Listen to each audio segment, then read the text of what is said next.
Malas Compañías, por Teletica Radio, con Ignacio Santos y Armando González. Generamos conversación. Muy buenos días, gracias por su estupenda, formidable compañía de todas las mañanas aquí en Teletica Radio 91.5. Hoy estamos, como decía aquel político famoso en su campaña del año 94, estamos mañaneando tempranito porque a las 8 está la cobertura que está haciendo Teletica Radio de la Vuelta Ciclística a Costa Rica. Y bueno, pues no solamente pues nos hemos tenido que levantar un poco más temprano, sino que también hemos hecho, además de hacerlos venir aquí a Malas Compañías, a nuestros invitados durante esta semana, pues hemos tenido la total descortesía y falta de consideración de pedirles que vengan a las 7 de la mañana. Bueno, estamos comenzando ya una semana que nos llevará ya en la recta final al fin de año, y concretamente la primera parada será la Navidad, el 24 de diciembre, que es, Armando, de hoy en 8, sí, porque es el próximo lunes. Bueno, pues sí, ya están aquí esa época tan bonita del año, esa cena que todos compartimos con amigos y familiares. Para hablar un poco de temas de este año, pero sobre todo un camino por el que creemos que debemos transitar el año que viene y los próximos años para lograr la reactivación económica y lograr que el país vaya saliendo adelante. Estamos hablando de las alianzas público-privadas. Tenemos probablemente el principal conocedor de este tema, que es el economista nacional, consultor y conferencista, tanto aquí como en el extranjero, y especialista en el financiamiento, evaluación y estructuración de proyectos de infraestructura pública y privada, don Federico Villalobos, quien dichosamente para ustedes y para nosotros, pues es un frecuente invitado aquí en Malas Compañías. Muy buenos días a todos, muy buenos días, don Federico, bienvenido a Malas Compañías. Buenos días, encantado de estar aquí con ustedes. Usted está planteando, se aprobó el plan fiscal. El gobierno dice que ahora lo que es una de sus grandes prioridades es la reactivación económica, y usted, desde el punto de vista de su disciplina, dice, bueno, aquí hay una forma, aquí hay un método para lograr esa reactivación, que es la construcción de infraestructura. La construcción de infraestructura, dice usted, por la vía de las alianzas público-privadas. ¿Por qué le tiene usted tanta fe a eso? Bueno, primero que todo es importante poner arrancar con una premisa, y una premisa a la que vamos a cuestionar, y es la premisa de que todo proyecto de infraestructura produce, un beneficio económico para la sociedad. Ese es el primero. ¿Y por qué digo que es una premisa que hay que cuestionar? Porque imaginémonos algo muy, muy sencillo. ¿Qué le puede generar más beneficio al país? Una carretera que, conecte sectores productivos y centros de población, o empezar a desarrollar obeliscos en el medio de la ciudad. Es un ejemplo. Y el segundo, hacer esa carretera, pero hacerla a 3, 4, 5 veces el costo original. O sea, en cualquiera de los dos casos estamos haciendo obra pública, pero no estamos generando, el beneficio económico que deseamos. Entonces, desde ese punto de vista, las alianzas público-privadas ofrecen una oportunidad interesante, y no digo que apliquen para todos los proyectos, pero sí ofrecen una oportunidad interesante de atraer capital privado, inversión que de alguna u otra manera el Estado no podría suplir, transfiriéndole riesgos a la empresa que lo va a desarrollar con un horizonte de largo plazo, ¿verdad?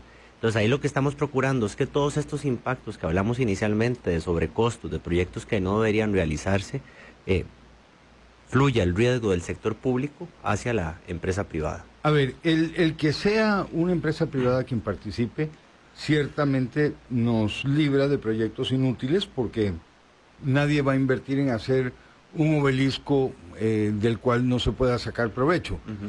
Digo yo, nadie, salvo quizá el Estado, a veces en un impulso por embellecer una ciudad, porque también puede ser legítimo construir un proyecto de ese tipo. Claro, correcto. No necesitamos 700 obeliscos. Pero la segunda parte de lo que usted plantea en ese cuestionamiento de la premisa esencial es que no va a haber sobreprecios o costos en exceso, Pero eso bien puede darse cuando participa un privado, incluso en un modelo como el de concesión. De hecho, eso ha sido objeto del debate. Ya si el debate ha sido correcto en cuanto a números, en cuanto a las premisas de las que parte ya en concreto en la evaluación de determinado proyecto, es otro tema. Pero efectivamente uno podría imaginar fácilmente que un proyecto hecho mediante una alianza público-privada tenga sobreprecios incorporados. Sí, correcto. Los puede tener con una diferencia y me voy a volver igual al caso del famoso obelisco que planteábamos aquí. Es que una alianza público-privada no camina si no es negocio, desde el buen, digamos, sentido de la palabra. Y la segunda es, sí pueden haber sobrecostos y pueden haber problemas. ¿Y cuándo es que pasa eso? Y creo que aquí es uno de los temas en que, como, digamos, tenemos pendiente como país, ¿verdad? Y como región incluso, que es que nosotros no le damos la prioridad a la preparación de los proyectos, a la preparación adecuada de los proyectos. Es decir, ya lo hemos discutido muchas veces, un proyecto que depende de un estudio de 1970 o de 1980, ya 20, 30 años después no tiene sentido. Y hay otro elemento importante en alianzas público-privadas al que no le hemos puesto atención. Y diría que van dos líneas. La primera, nosotros no podemos traer, digamos, importar modelos de algunos otros países, aunque hayan sido exitosos, si no los contrarrestamos con las realidades nacionales. Es decir, uno no podría ponerse a estructurar un proyecto de espaldas a la realidad nacional, ¿verdad? Eso es algo sumamente importante que hemos dejado de lado. Y luego, ligado a la preparación, está la promoción de los proyectos de infraestructura por medio de APPs. Y promoción me refiero a lo siguiente, ¿dónde está la competencia en los proyectos APP? Porque la competencia siempre genera resultados positivos. La competencia está en la licitación, ¿verdad? ¿Y qué es lo que nosotros queremos? Que lleguen 4 o 5 más empresas a presentar ofertas. ¿Por qué no lo hemos logrado? Y esa es una pregunta, digamos, que nos tenemos que hacer para atender el problema. Vuelvo al punto. Primero, por proyectos inadecuadamente preparados. Y segundo, porque perdemos un poco esa realidad de que estamos compitiendo por la atracción de inversión con el planeta entero. Yo coincido con usted en cuanto a que la participación de un particular que tiene la intención de hacer negocio garantiza en una buena medida que el proyecto va a costar lo que debe costar y ni un 5 más. Lo que no garantiza es que el proyecto le vaya a ser vendido al Estado por lo que realmente debe costar. Es decir, es natural que el privado, que el actor privado procure, mediante un precio más alto, que se le prolongue la concesión varios años más, que se le aumente la tarifa cuando no sería necesario para satisfacer el precio de ese costo que él va a cuidar tan rigurosamente. Todo eso puede ocurrir, porque tenemos nosotros, en este momento, usted dice, bueno, lo remediamos mediante licitaciones. Bien, pero tenemos quien ejecute licitaciones apropiadas en relación con la participación privada en una APP, en una alianza público-privada. Tenemos la infraestructura burocrática para llevar procesos de esos a buen fin. Eso es una pregunta muy importante y digamos la atendería por dos lados. Primero, el chip para que las alianzas público-privadas funcionen tiene que cambiar de estar comprando cosas, que es lo que hemos hecho, digamos, históricamente, que es comprar, entre comillas, comprar una carretera, comprar un aeropuerto, y tiene que girar hacia comprar el servicio de carretera, el servicio de aeropuerto, el servicio aeroportuario. ¿Por qué es importante la compra de servicios y no de cosas? Porque yo le pagaría a la empresa por un resultado, ¿verdad? Y no por aquella obra gigantesca donde entramos en la discusión de que si cuesta 500, 600, 700 y empiezan las cosas que estamos discutiendo. Y el otro tema, sí es cierto que la capacidad institucional, ¿verdad? Y tal vez cuando la gente escucha esto, inmediatamente piensa como en grandes jerarcas, en altos jerarcas, presidente, ministro, etcétera. Y el problema no está ahí, digamos, sino que está en la capacidad de esos equipos que van a tener que ejecutar esto independientemente de la administración de turno. Y ahí es donde el país tiene un tema pendiente y es grande. Y viene en dos líneas. La fiscalización de los proyectos, que sé que digamos es un elemento importante, es decir, quién va a estar detrás cuidando de que las cosas se hagan de manera adecuada, pero también digamos el gestar esos nuevos proyectos, desarrollarlos y llevarlos al mercado, para de nuevo hablar del tema de las licitaciones que hablábamos ahora. Si yo no tengo puedo tener un muy buen estudio, pero tiene que ir acompañado de un equipo institucional que esté adecuadamente capacitado para generar, digamos, la confianza necesaria en usuarios e inversionistas, porque se tiene que dar en ambos sentidos. Ahí tenemos un tema pendiente que atender como país, y yo siempre lo menciono, a nosotros nos gusta que digamos, compararnos con la región, y yo comparo con la región centroamericana. Se han dado avances en capacidad institucional, digamos, mucho más acelerado en los últimos años en países vecinos, y puedo citar Guatemala, El Salvador, por ejemplo. Si bien han tenido mucho el apoyo de gobiernos como el de los Estados Unidos para desarrollar estos temas, pero han desarrollado una capacidad interesante. Y voy a decir algo, nosotros desaprovechamos una gran fortaleza que tenemos, y es que ya nosotros tenemos la parte más complicada, ¿verdad? Que es un marco institucional general, aparte del de las concesiones sólido. O sea, hablamos de los poderes, el Poder Judicial, etcétera. Todo nuestro marco legal es mucho más sólido, pero sí nos falta esa parte puntual en el tema de APPs, de tener la capacidad burocrática, como decíamos ahora, para atenderla. Ese es un tema central. Y justa o injustamente hay una idea de que detrás de las alianzas público-privadas, detrás de los proyectos de magnitudes tan grandes, generalmente hay, para algún sector, motivos para pensar que puede haber excesos o franca y llanamente corrupción. Sí, sé que se tiende a pensar eso, y aquí quiero, digamos, recalcar algo que siempre vale la pena volverlo a mencionar, y es que en los proyectos de infraestructura todos, históricamente, y así ha sido, participa el sector privado, siempre ha participado. Lo que pasa es que participa de dos maneras. En el modelo tradicional participa como un proveedor de cosas, que decíamos ahora, el que vende ese aeropuerto que tiene que desarrollar el Estado, el que vende esa carretera que tiene que desarrollar el Estado. En el modelo APP participa, digamos, como un accionista. No estoy diciendo que sea dueño del proyecto, porque el proyecto siempre es del Estado, pero participa como un accionista en el sentido de que él está asumiendo el riesgo por estar ejecutando el proyecto. Y quiero aquí ser muy claro en algo. La estructuración es una parte súper importante del proyecto, porque en la lógica, o en la teoría, uno dice, sí, es que las APP se transfieren riesgos al sector privado, de acuerdo, pero eso tiene que reflejarse en el modo en el cómo se estructura el proyecto.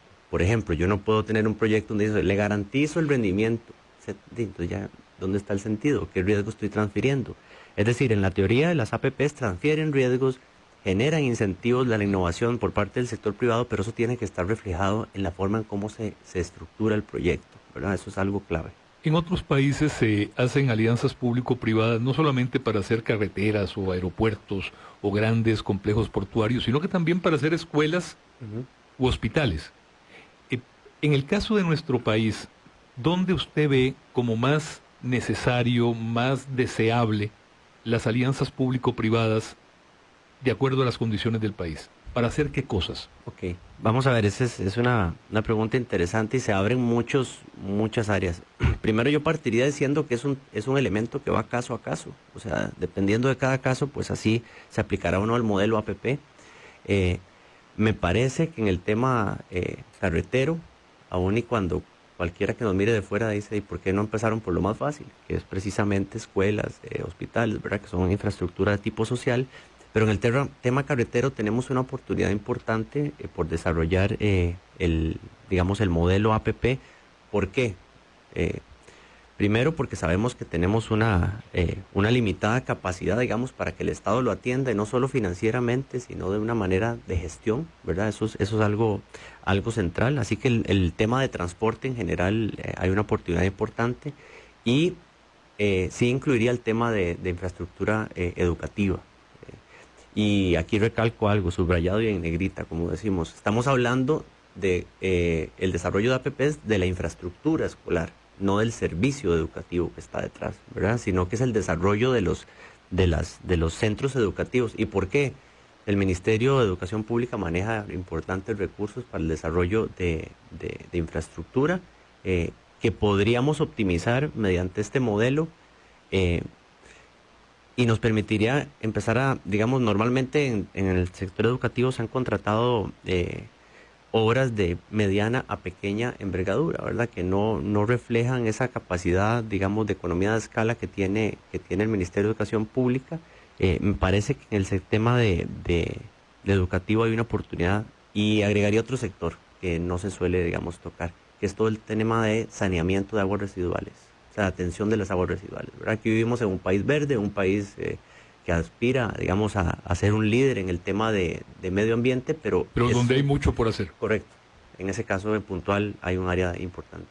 En este último caso uno podría imaginar cómo funcionaría una alianza público-privada. Ahí podría haber una tarifa. En el caso de las escuelas, le vamos a pedir que nos explique un poco mejor después de una pausa. Está usted en sintonía de Malas Compañías por Teletica Radio 915 FM. Continuamos. Las alianzas público-privadas en nuestro país, la opción para generar empleo, para resolver grandes problemas, para progresar, para reactivar nuestra economía. El tema de hoy con don Federico Villalobos.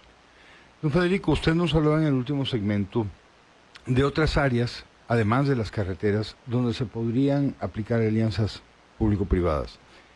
Nos decía usted que el desecho o el tratamiento de aguas residuales podría ser una, y yo le mencionaba, bueno, me lo puedo imaginar por vía de la imposición de una tarifa, el negocio que atraería a un particular a esa área de la infraestructura. Pero usted mencionaba también las escuelas. ¿Cómo, de dónde sale el dinero? ¿O sería simplemente pagos por el Estado? ¿Cómo funcionaría eso? ¿Qué esquema se le ocurre? Sí, eso es interesante, porque sé que algunos de los que nos escuchan se imaginarán un cobro a la entrada de una escuela para el ingreso, que eso totalmente no tiene ningún sentido. Aquí cambia, y aquí entonces uno separa dos elementos importantes. El primero es el fondeo en la infraestructura pública, y el fondeo es quien paga por la infraestructura, y por otro lado está el financiamiento, es decir, si es público o es privado. Lo que haríamos en el caso de una escuela es que en lugar de contratar a una empresa para que construya la escuela, la entregue y se vaya, contratamos una empresa para que me brinde el servicio de infraestructura educativa, y esto funciona de la siguiente manera. Usted le contrato una escuela con determinada capacidad para atender determinado tipo de alumnos, ¿verdad? Y yo luego le voy a pagar por ese servicio durante 20 o 30 años. ¿Pero qué incluiría el servicio? Vamos a ver, y no es lo mismo que un alquiler, porque la gente se está imaginando un alquiler, sino el servicio, ¿cuál es? A uno lo evalúan principalmente en escuelas por desempeño. Entonces es, bueno, yo tengo la infraestructura educativa y tengo que cumplir ciertos estándares. Por ejemplo, que los servicios sanitarios estén en ciertas condiciones, que no haya goteras. Estoy poniendo cosas muy sencillas, obviamente es mucho más complicado. Que esté, digamos, adecuadamente en funcionamiento todos los sistemas de aire acondicionado, etcétera, etcétera. Todos los indicadores de desempeño que yo quiera incorporar en el contrato, y de acuerdo a eso le pago o no le pago a la empresa privada. Es decir, si la empresa privada no cumple, no pago durante ese mes o ese semestre, digamos, dependiendo de cómo yo fije los pagos. Si cumple, le pago. Es decir, todo está ligado a un pago por desempeño, y sí, es el Estado el que lo hace. O sea, es el presupuesto público el que atiende ese pago. Lo que pasa es que lo que cambia aquí es la lógica del pago, ¿verdad? Primero, no estoy comprando, digamos, una cosa, el sector privado no está actuando como un proveedor, sino que yo estoy pagando por el resultado de un servicio. Y digamos, todo ese financiamiento que tuvo que haber hecho el sector privado para desarrollar las escuelas no entra dentro del balance público, queda dentro del balance de la empresa que lo desarrolla. Usted decía que los maestros vienen del MED, en eso no cambia nada, pero todo el resto del personal necesario para mantener en operación esa infraestructura, veámoslo así, conserjes, seguridad. Sí, conserjes, seguridad, limpieza, todo eso, serían empleados de la empresa concesionaria. Digamos que no, yo diría que no es un blanco y negro. Lo que sí está excluido definitivamente es el servicio educativo, eso sí. los demás servicios, conserje, seguridad, etcétera, podrían estar incorporados si es que, digamos, la región que lo está desarrollando, pues, posee las capacidades, o podrían estar incluidos. Si están incluidos, pues, evidentemente, pues, será la empresa privada quien provea eso. Si no, pues, la empresa privada lo que se encarga es, en simple, de hacer lo siguiente. El director de la escuela o la directora se encarga de que haya un servicio educativo de calidad. La empresa es la que tendrá la responsabilidad de que no haya goteras, de que haya pupitres, de que haya instrumentos, de que todo esté funcionando adecuadamente. Pero ese tipo de servicios adicionales, digamos, ligados a la infraestructura, podrían o no podrían estar. Digamos, no es una condicionante. Y estamos hablando de que, por ejemplo, en el caso de las escuelas, es un caso muy frecuente en uno de los países donde las APP han sido más exitosas, que es el caso de Inglaterra. Así es, correcto. De hecho, Inglaterra lo que más ha desarrollado es infraestructura educativa y de salud, ¿verdad? Es lo que más ha hecho. Y si nos venimos para nuestro continente, ya digamos, Uruguay está desarrollando un paquete muy importante de APPs para infraestructura educativa. Aquí lo interesante y lo que hay que recalcar a quienes nos escuchan es que las APPs yo no las hago porque tengo o no tengo dinero. Las hago porque de esa manera espero optimizar los recursos, digamos, los escasos recursos públicos, que son escasísimos en algunos casos, y alinear el incentivo económico que tiene cualquier empresa que participa en el sector con los objetivos que tengo yo como Estado en el mediano y largo plazo. El caso de que Uruguay lo esté haciendo es particularmente llamativo, Ignacio, porque son muchos los años ya en que los gobiernos uruguayos tienen una inclinación ideológica que uno entendería que no es afín a este tipo de planteamiento. Eso por un lado, y también no podemos dejar de lado las grandes similitudes que tenemos como nación con Uruguay también. Efectivamente, pero bueno, lo que me llama la atención y me extraña es que no han sido gobiernos del Frente Amplio, uno diría, no son tan proclives a este tipo de relaciones y de alianzas público-privadas. Así es. De hecho, en el mundo creo que es mucho más fácil hacer la lista de los que no lo hacen de los que lo hacen, ¿verdad? Porque la lista de los que lo hacen es casi que agarrar el listado de todos los países del planeta y excluir unos cuantos y listo. Y sí es cierto, digamos, Uruguay lo hace. La misma, digamos, aunque ya la lógica es distinta, pero sé que la gente siempre hace referencia, Rusia lo hace, ¿verdad? Los países nórdicos lo hacen. Inclusive, les voy a mencionar un caso muy particular, un caso que tal vez no es siguiendo los más, digamos, básicos principios de una APP, pero que en otro sentido sí lo es. Cuba. El gobierno cubano, con empresas turísticas, con empresas dedicadas al turismo, hace alianzas público-privadas. Pienso concretamente en, por ejemplo, la construcción recientemente de un hotel en el centro de La Habana, el Hotel Kempinski, donde inclusive la empresa que remodela el lugar trajo hasta obreros de otros países a trabajar. Ellos acondicionaron el lugar y ellos administran el hotel en una forma conjunta, en un esquema que no creo que sea el mejor ni el más sano con el gobierno cubano, pero hay una especie también de alianza pública-privada en un país comunista, aunque ahora dicen que ya no se puede poner comunista en la Constitución. Sí, bueno, y algo muy interesante, cuando la ideología entra en esto, que no debería, uno se cuestiona, ¿por qué? Si la APP, desde el punto de vista de la empresa privada, es mucho más compleja que el modelo convencional. Es decir, poniéndose del lado de la empresa es relativamente, no digo que sea sencillo, pero es relativamente más sencillo desarrollar un proyecto, me pagan, me voy, ¿verdad? Que por cierto, ahora que usted menciona eso, Federico, creo que hay que señalarlo así. Antes de que habláramos realmente de alianzas público-privadas y de incorporar a la empresa privada a la construcción, y hablemos de carreteras, que ha sido el ejemplo más clásico, de carreteras. Antes de eso, la empresa privada participaba de la construcción de carreteras, y dicho sea de paso, sobreprecios, corrupción, mala calidad, era una cosa de todos los días también. El kilómetro de carretera costaba en nuestro país 3 o 4 veces de lo que costaba en cualquier país civilizado. Efectivamente, entonces no se hacía en el marco de una alianza público-privada, la empresa no asumía ningún riesgo, ni ponía tampoco su dinero en juego, pero los resultados negativos, cuando se iban a dar, se daban de cualquier manera. Sí, bueno, y ahí es precisamente lo que estábamos tocando.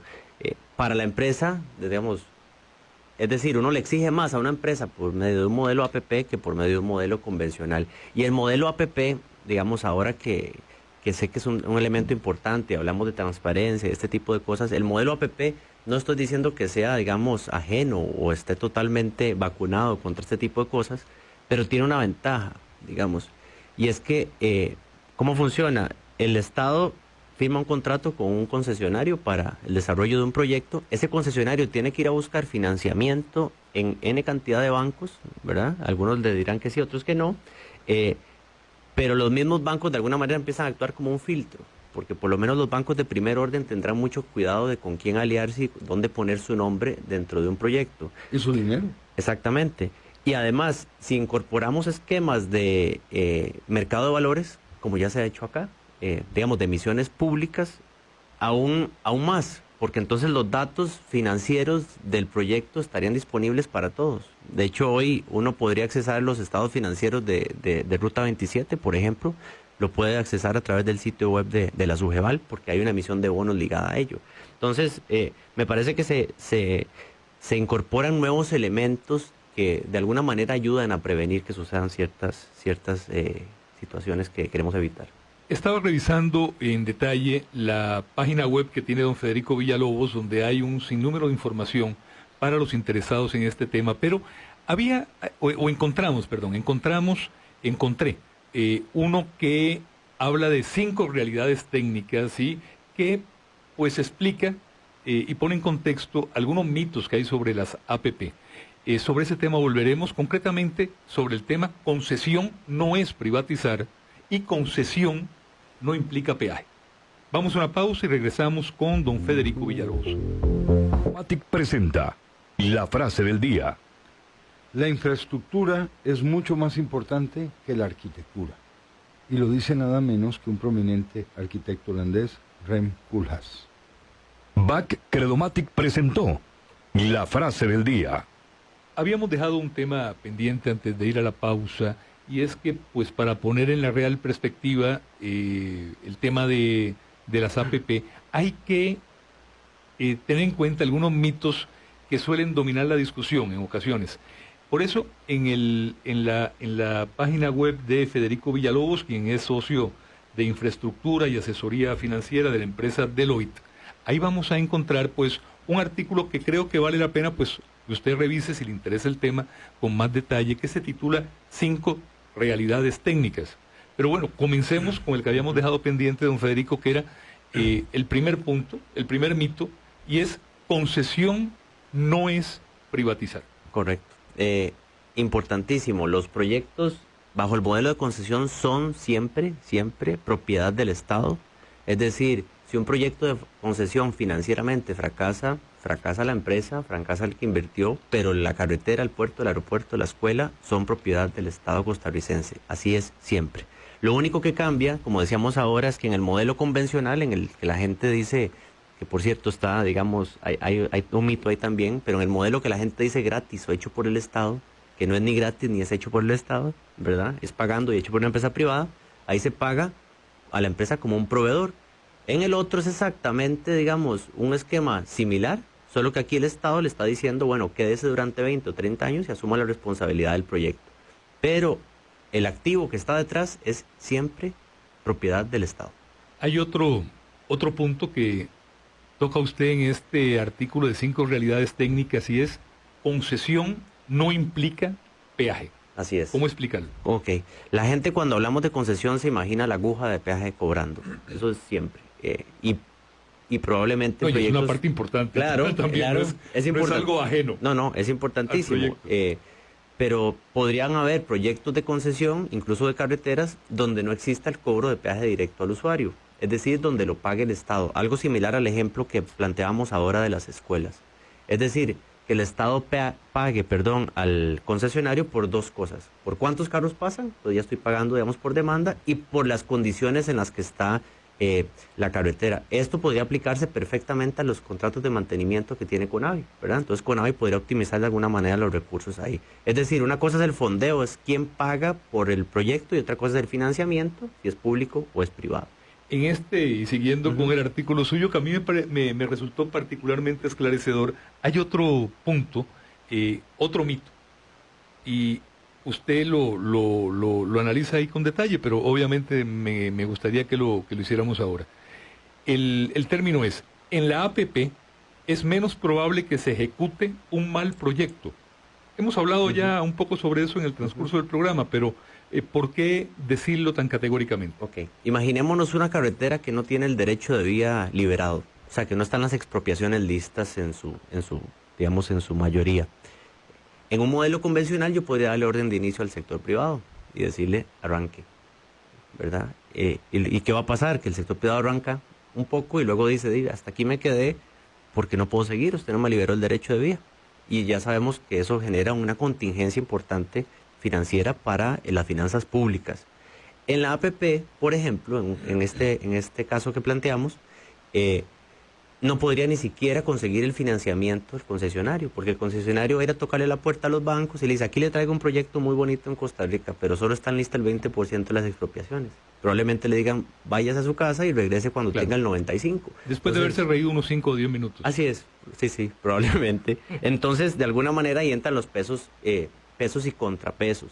Tampoco, digamos, un proyecto que tenga unos riesgos sumamente elevados, digamos, geológicos o de otra naturaleza, probablemente vea la luz en un esquema de estos, porque sencillamente, de nuevo, no va a poder conseguir ni siquiera el financiamiento a través de los tanto de bancos, fondos de pensiones o los mismos concesionarios.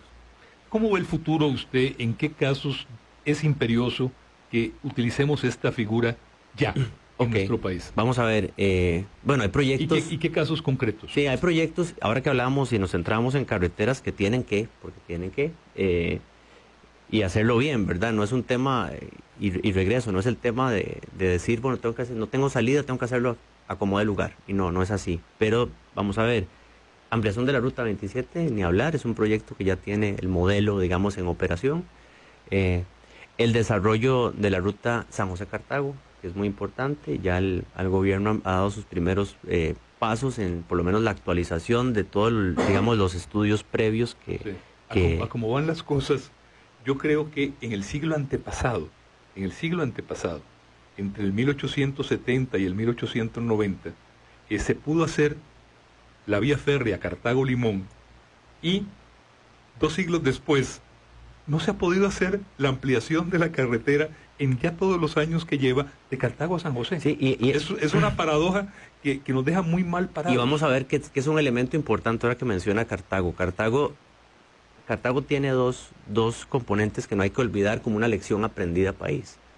Los estudios, digamos, de factibilidad del proyecto de concesión, de proyecto de concesión datan del 2001, y ahí mismo se decía, hay que ir liberando el corredor entre Hacienda Vieja y Garantías Sociales. Ese 3 kilómetros que nos faltan para que eso esté conectado con circunvalación. No lo hicimos, ¿verdad? ¿Y por qué no lo hicimos? Porque como país decimos, ¿qué podemos hacer para mañana? ¿Qué podemos inaugurar mañana? ¿Verdad? Entonces no lo hacemos. Y segundo, el estudio de factibilidad no puede ser algo por sí solo. Tiene que articularse y de qué manera lo ponemos en marcha.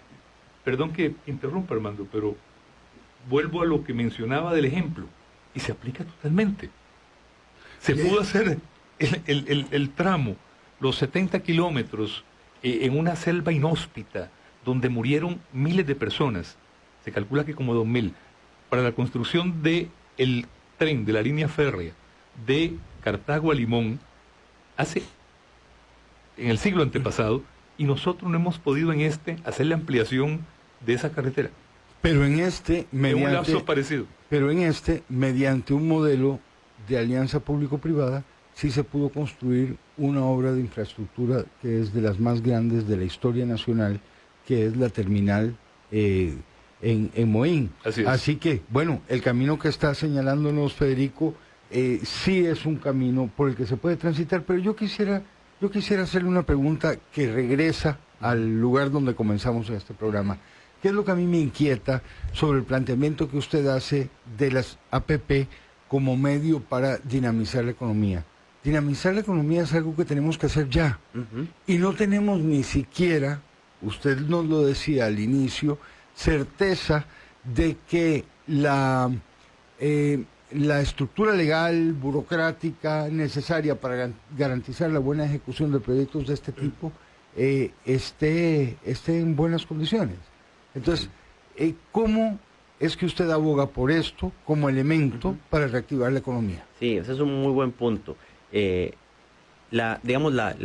marco, digamos, de capacidad institucional del que hablamos no es el óptimo, pero ya nos ha permitido hacer cosas, y mencionábamos el ejemplo, ¿verdad? Tenemos la TCM, la Ruta 27, los aeropuertos, el Puerto Caldera, ¿verdad? Tenemos varios ejemplos de que se puede hacer.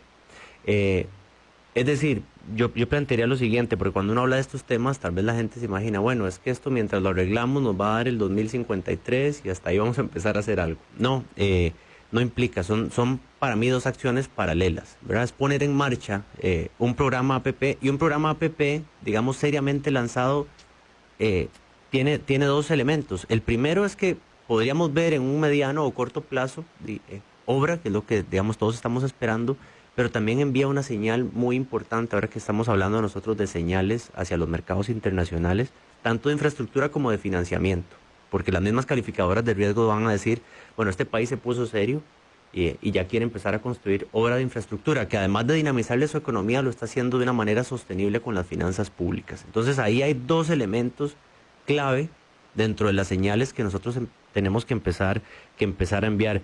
Habrá proyectos, y cuando yo digamos, hablo de las APP, no es que todo tiene que ser por APP. El modelo convencional tendrá que seguir funcionando y habrá proyectos de muy corto plazo que tendrán que ser ejecutados como lo está haciendo, digamos, el Estado en lo que es toda la Interamericana Norte, ¿verdad? Con proyectos que ya están financiados. Eso es, digamos, es una forma de dinamizar la economía en el corto plazo, o lo que viene en los pasos a nivel de circunvalación. Pero sí, digamos, el anunciar un modelo APP, que no implica que lo anunciemos hasta que tengamos esa institucionalidad óptima, nos brinda esos dos elementos, ¿verdad? Y sobre todo el más importante es esa señal que enviamos a los mercados de que, ok, esta gente no se va a seguir, digamos, endeudando o haciendo proyectos de una manera, digamos, poco planificada, sino que lleva un norte definido para hacerlo de una manera eficiente. Lo habíamos interrumpido en los otros ejemplos, casos concretos en que podemos utilizar esta figura para progresar, para salir adelante. Así es. Para resolver problemas. Vamos a ver, y ahora que Armando mencionaba el tema de la terminal de contenedores de Moín, pues la carretera más importante que lleva a la terminal de contenedores de Moín, que es Ruta 32, es un ejemplo de lo que se puede hacer por medio de APP. Alguien me dirá, ya digamos, a través de China estamos haciendo una sección, pero ya hubo una iniciativa privada presentada la semana anterior, ¿verdad? Por lo menos conceptual, para poder desarrollar lo que es Río Frío San José por medio de un modelo APP o concesión. Eso vale señalar, es lo mismo APP que concesión, solo que uno suena más bonito que el otro. Así que Ruta 32, incluyendo luego lo que está haciendo China, ¿verdad? A través del gobierno de China, eso se puede incorporar en una concesión, porque las concesiones nos permiten aplicarlas incluso en proyectos que ya están desarrollados. Entonces, incluiría Ruta 32, ya hablamos de San José Cartago, la Ruta 27, San José San Ramón, y para que la gente, digamos, no lo malinterprete, es a través del modelo de fideicomiso que está ahí, sino que se contrate una APP o se estructure una APP a través de la estructura que ya se ha venido planteando a lo largo del tiempo, e empezar a considerar, que eso es un tema importante, si en los proyectos que el gobierno ya está construyendo, como Ruta 1, digamos, la Interamericana Norte, en la parte Interamericana Norte, si queremos incorporar eso dentro de un modelo de concesión que permita al Estado recapturar los recursos que ya invirtió ahí y reinvertirlos en la misma región de Guanacaste, ¿verdad? Entonces esos son algunos de los ejemplos que yo plantearía de muy corto, mediano plazo para la aplicación. Federico Villalobos, muchísimas gracias por haber estado de nuevo en Malas Compañías. Siempre aprendemos mucho con usted. Encantado. Ojalá eso también, y estoy seguro que así será, digan quienes nos honran con su audiencia. Estoy seguro que así va a ser. Porque sí hay mucho mito, hay mucha idea no clara que a veces nubla el análisis en este tema concreto de las APP. Correcto. Le recordamos que hoy comenzamos a las 7 de la mañana porque a partir en cuestión de minutos, ya todo el equipo de 91.5 Teletica Radio se vuelca, ya de hecho lo ha estado haciendo en días anteriores y durante toda esta semana y hasta que termine, en la cobertura de la Vuelta Ciclística a nuestro país. Gracias por habernos acompañado, comenzando este lunes ya en la recta final hacia la Navidad y hacia las fiestas de fin de año.